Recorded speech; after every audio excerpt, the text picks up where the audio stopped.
Saikku. Mulla on emerald-palikoita. Montakin. Monta. 3 kappaletta. Ui, mitä vittua? Hyppäs. Vähän ennen kuin sä keräsit ne sinne Expo-pallot ja se Rodi muodosti täydellisen peliksi.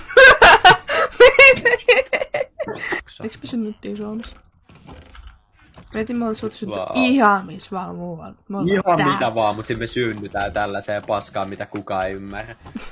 On se parempi olla maassa, jossa käy sotaa, vai? On se parempi olla maassa, jossa käy sotaa. Eikö? Mitä? En mä noin sano. Minä tulen... Häh? Siis... Oota hetki. Mä tulen tän yhden tyypin kimppa... Siis...